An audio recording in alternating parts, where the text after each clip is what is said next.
La Sécu, qu'est-ce que c'est ? Découvrez Parlons peu, parlons Sécu, le podcast de l'École nationale supérieure de sécurité sociale qui vous éclaire sur l'histoire, l'actualité et l'avenir de la protection sociale.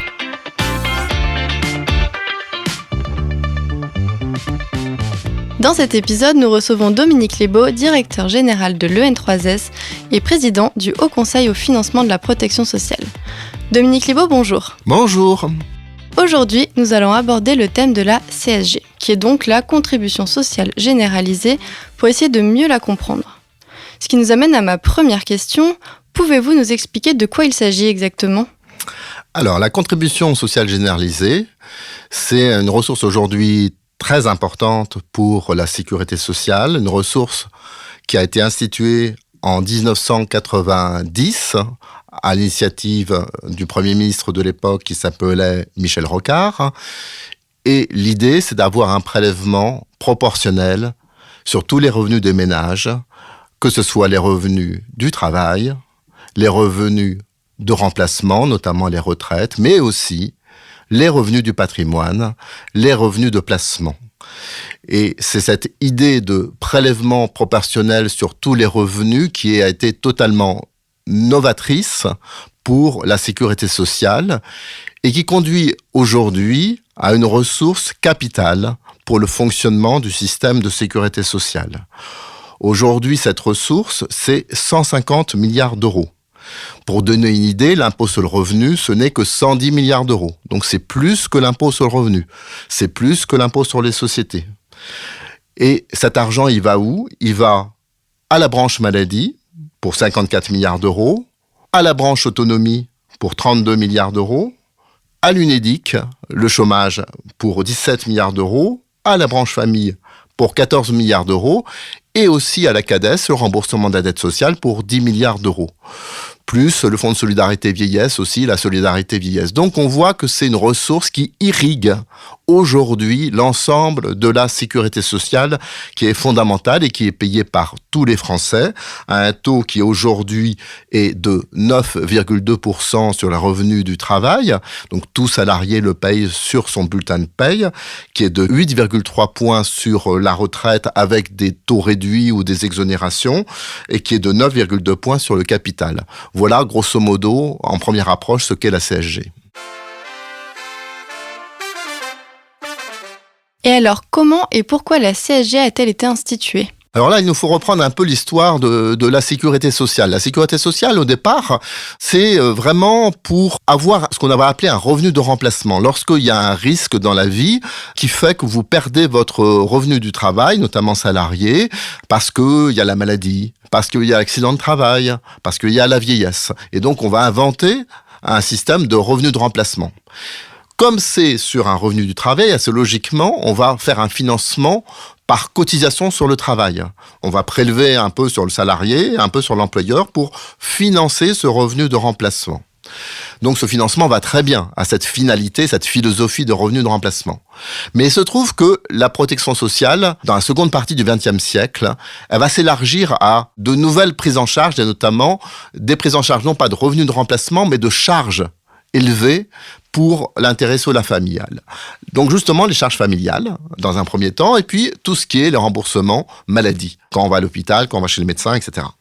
Et donc ça concerne pas que le travailleur, ça concerne l'ensemble de la population, évidemment. Donc pourquoi faire financer ça uniquement sur le revenu du travail ? C'est la question auquel on a été confronté.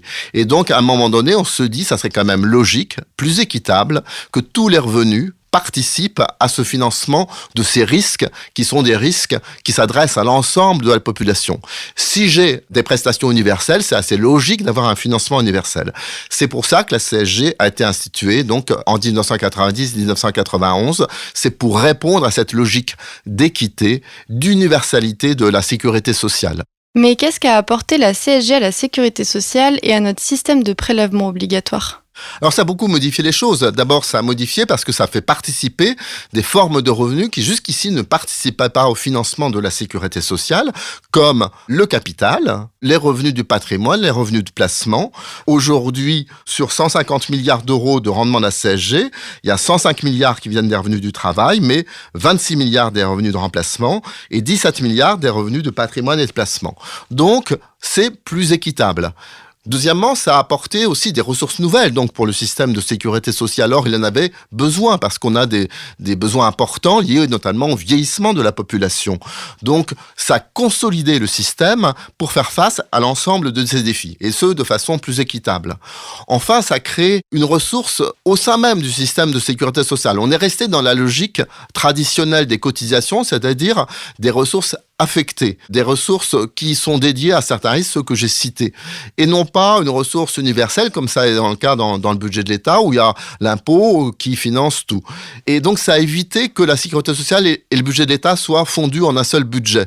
S'il n'y avait pas eu la CSG, vraisemblablement, on aurait été vers un système de budget universel, et donc la France n'a pas fait ce choix, et juste après la CSG, elle a décidé de faire une loi de financement de la sécurité sociale, et puis ensuite d'ailleurs, une couverture maladie universelle maladie, et donc la CSG, c'est le début d'une sécurité sociale universelle pour tous les Français, avec des risques universels, un financement universel et une loi de financement spécifique.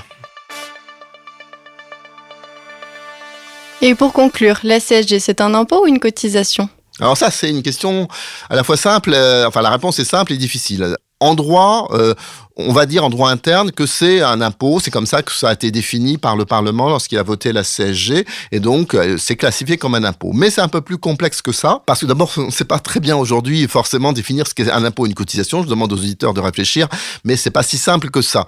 Spontanément, on a tendance à dire, ce qui est travail, effectivement, oui, c'est cotisation, et puis l'impôt, c'est plus général.